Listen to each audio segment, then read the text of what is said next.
Dan untuk mengetahui bagaimana proses hukum, Hakim Pengadilan Negeri Bandung mengabulkan gugatan pra-peradilan Peggy Setiawan di kasus Vina Cirebon dan Hakim menyatakan penetapan tersangka kepada Peggy Setiawan tidak sah. Kita sudah bersama dengan ahli hukum pidana Asep Iwan melalui sambungan Zoom. Halo Kang Asep, apa kabar? Baik-baik. Ya, terima kasih Kang Asep sudah mau bergabung bersama saya di Laporan 8 Siang Garuda TV. Kang Asep, tadi kita baru saja menyaksikan bahwa Hakim Tunggal Eman Sulaiman ini baru saja mengabulkan sidang pra-peradilan atas Peggy Setiawan. Bagaimana tanggapan Anda atas putusan ini? Yang pertama, res judicata pro habetur. Kita harus menghormati putusan selama tidak dibatalkan. Karena terhadap pra-peradilan sudah Mahkamah Agung tidak ada upaya hukum, ya sudah itu boleh ya. Jadi kita hormati dan kita hargai, dan saya salut terhadap hakim tersebut, ternyata dia dalam koridor yang sebenarnya. Dan kalau lihat pertimbangan hukumnya, bahasa hukumnya sudah tepat dan benar. Ya.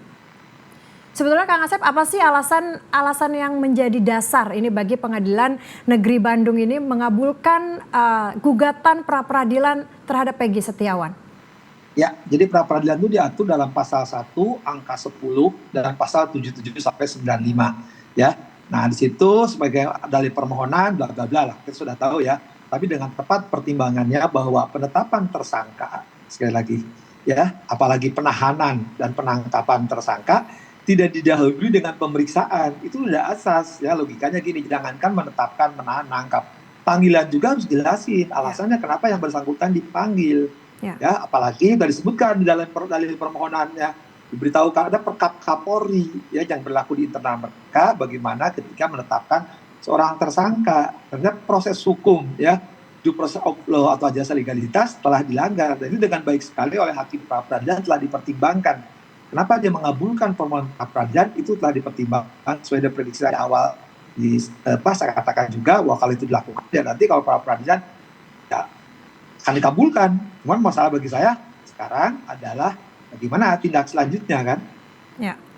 Ya, Kang Asep, itu seperti yang Anda sebutkan tadi bahwa penetapan tersangka ini sebelumnya tidak ada pemanggilan. Artinya proses penetapan tersangka oleh Polda Jabar terhadap Peggy Setiawan ini sebetulnya hal yang janggal begitu Kang ya?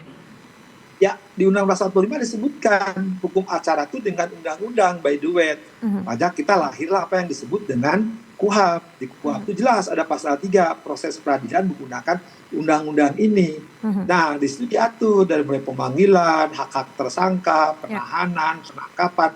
Itu ada aturan mainnya, itu tadi saya katakan. Di proses of law-nya, ajas legalitasnya situ ada, terus dipenuhi. Karena menyangkut apa? Hak ajasi orang, ajas praduga tak bersalah. Kalau nanti orang selalu melakukan dengan cara mudah, gampang kan? Tiba-tiba tangkaplah Asep, ini ada alat bukti ijazah, alat bukti akte lahir. Loh kan ada alat bukti, betul alat bukti lebih dari 2, cuma tidak ada kaitan dengan perbuatan, ngapain gitu. Jadi itulah ajas praduga tak bersalah, hak ajasi. Bahkan lebih penting, itu hak-haknya dikenal Jas Miranda Rule ya.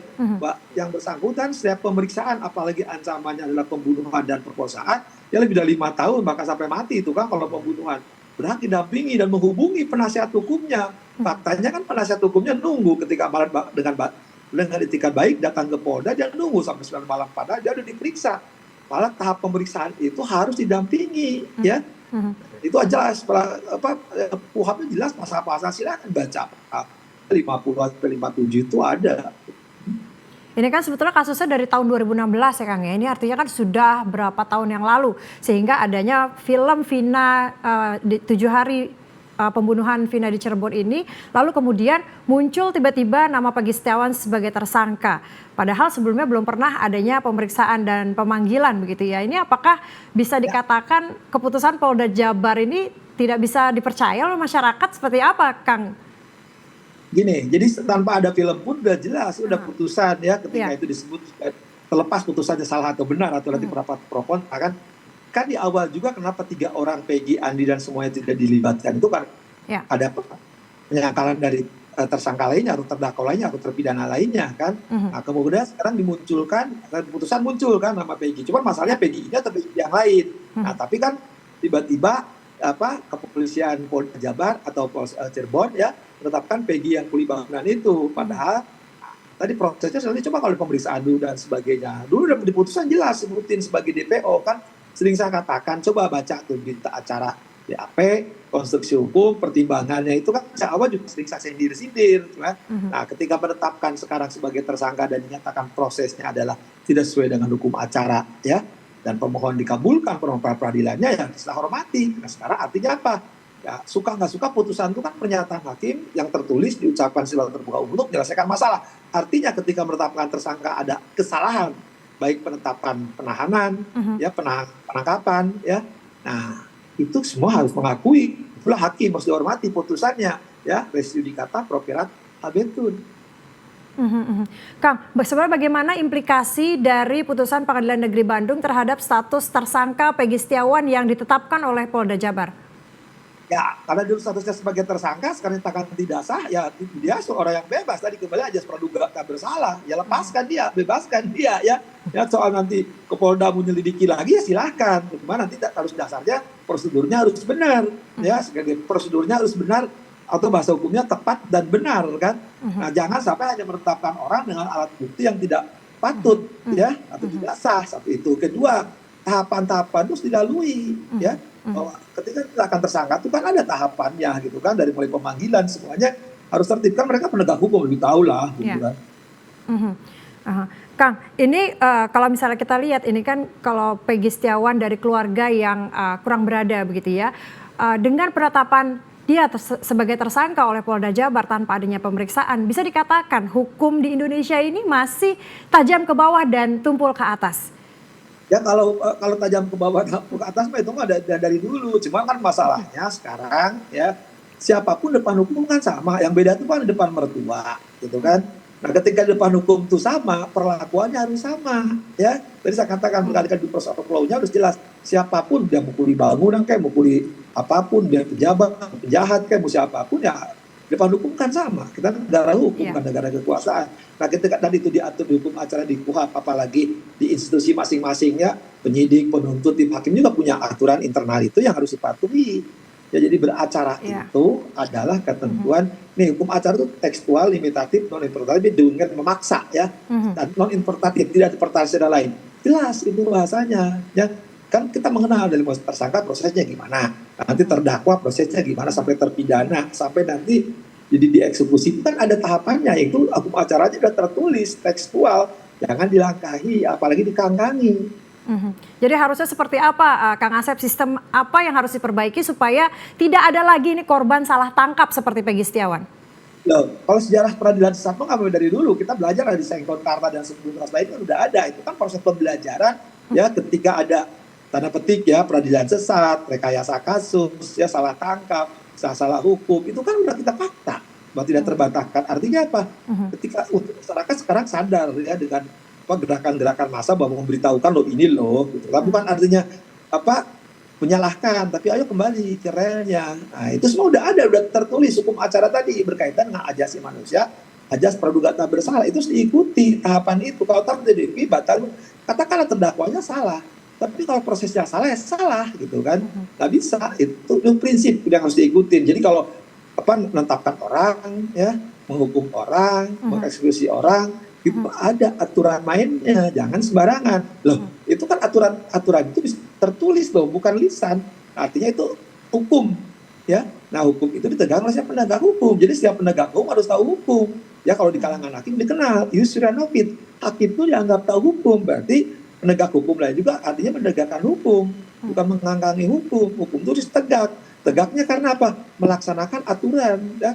Sebelum hukum acara itu, ya, ini kan beracara, rejimnya pra-peradilan itu hukum acara. Itu adalah, ya, sekali lagi, rejim hukum acara itu adalah pasti tidak boleh ngarang.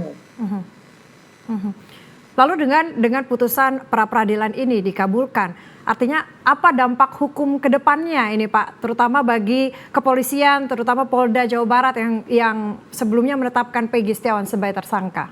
Ya, bagi siapapun harus belajar bahwa hakim telah memberitahukan loh, kan pra-peradilan itu proses, ya, melihat gitu bahwa ini proses itu ada apa, harus diawasi lah gitu kan. Ketika ada proses ini salah, ya semua harus belajar, karena kita sepakat membentuk hukum acara itu. Di situ ada masalah pra-peradilan itu sebelum di pengadilan, ya, pendahuluan itu ketika penahanan, penangkapan, kendala dan sebagainya sampai penetapan tersangka putusan MK itu, ya harus sesuai dengan hukum. Nah, kalau enggak, ya nanti ada kewenangan bisa diperadilankan. Nah, kebetulan peradilan sekarang mengabulkan. Maka saya bilang, saya kata bagus sekali tuh Kemenhan tuh memberikan pertimbangan ya. Karena saya juga pernah bertugas di pengadilan itu ya. Tahun 85 berapa tuh? 31 tahun yang lalu saya pernah bertugas di situ. Jadi dulu pernah berapa kali juga, karena ketika proses penyidikan penuntutan tidak betul, ya bisa melalui peradilan hak terdakwa atau tersangka atau keluarganya ya, bukan terdakwa, tersangka atau keluarganya untuk mengajukan. Dan kebetulan proses itu ada yang salah, dikoreksi. Tapi lagi-lagi catatan penting, bukan berarti peradilan itu penegak hukum baik penyidik penuntut salah, tidak. Prosesnya benerin dulu, ikutin KUHP, ikutin hukum acara yang berlaku. Iya, Kang Asep, bagaimana prospek atau mungkin langkah selanjutnya yang mungkin ini diambil oleh pihak-pihak terkait, salah satunya Polda Jawa Barat setelah putusan gugatan pra-peradilan ini? Ya, ketika ada pra-peradilan sekarang dinyatakan tidak sah, ya hormati putusan itu. Nah, soal nanti kepolisian mengadakan penyelidikan, silakan hak penyelidik untuk mengadakan penyelidikan kan, karena ada kejadian yang berdasarkan putusan ada DPO kan 3 orang, silakan untuk cari 3 orang itu siapa sebenarnya gitu kan. Kan banyak tuh namanya, Asep aja kan bisa 1000, nah, apalagi namanya Peggy gitu kan. Silakan, tapi dia yang melakukan perbuatan itu. Jadi saya kembalilah, kan hukum pidana itu adalah kebenaran material ya, artinya apa ya, siapa sih pelaku sebenarnya. Nah, pelaku sebenarnya itu harus dibuktikan di sini. Yang paling gampang lah sederhana. Saya makanya sebenarnya saya malas karena ada banyak komentator yang tidak jelas ya, komentarnya saya ngawur sana kemari. Tapi untung hari ini saya berbangga dan berbahagia ya, junior saya bisa mengabulkan itu. Inilah ya. Jadi ketika mendakwaan seorang dengan pembunuhan, misalkan perbuatannya itu siapa yang tahu, yang melihat ketika itu dilakukan. Ini ya, bagaimana dilakukan? Sama juga perkosaan, bagaimana siapa yang melakukan? Jangan berdasarkan alat-alat bukti yang tidak ada hubungannya dengan perbuatan delik itu. Deliknya kan pembunuhan, menghilangkan nyawa orang lain, baik sengaja ya atau direncanakan 338 atau 340, pemerkosaan 285 dan sebagainya. Unsur-unsur itu harus nampak dengan alat bukti. Kan ini kalau sudah nampak kan baik yang, maaf ya, saya berhak sebagai anotasi maupun ini terhadap putusan ya. Di awal juga kan saya katakan, misalnya itu media TV ya, hanya di media TV itu dan sekarang di Garuda. Ya, hati-hati, jangan sembarangan, jangan sampai menimbulkan peradilan sesat. Ya. Coba kalau sampai salah menghukum, salah mengadili, ya proses datanya salah kan keluarnya sampah. Sekarang kan untung kita dengan zaman media terbuka, semua orang bisa mengatakan. Cuma kan sekarang media dikacaukan oleh pendapat-pendapat komentator-komentator, sehingga ya mungkin juga kepentingan tertentu diadu-aduin, jadi sehingga nggak jelas. Tapi saya bersyukur hari ini telah mendudukan pada aturan yang sebenarnya. Artinya yang paling sederhana pembelajaran berharga bagi semua.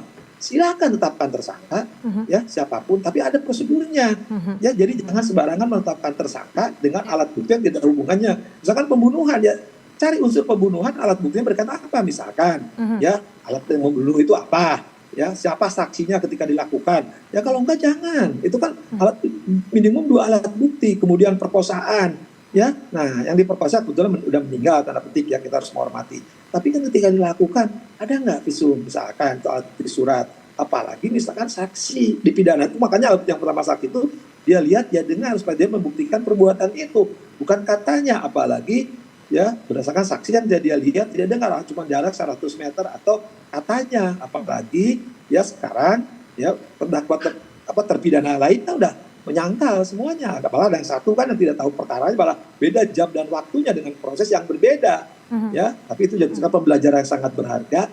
Ya, siapapun ya ketika dikoreksi oleh hakim pra-peradilan ada kesalahan di proses penyidikan, ya hormati itu putusan. Ya, apa kalau nggak puas silakan upaya hukum. Tapi kan terhadap putusan pra-peradilan yang sifat salah itu tidak ada upaya hukum, nggak disebutin di Mahkamah Agung kan. Jadi perampasan kemerdekaan sebenarnya bisa ya. Tapi ini kalau perampasan kemerdekaan. Baik Kang Asep, terima kasih atas waktunya pada siang hari ini. Kita harapkan ya semoga baik itu pihak terlapor dan juga pelapor dapat menghormati keputusan hakim yang baru saja diputuskan. Terima kasih Kang Asep, salam sehat. Sama Bali.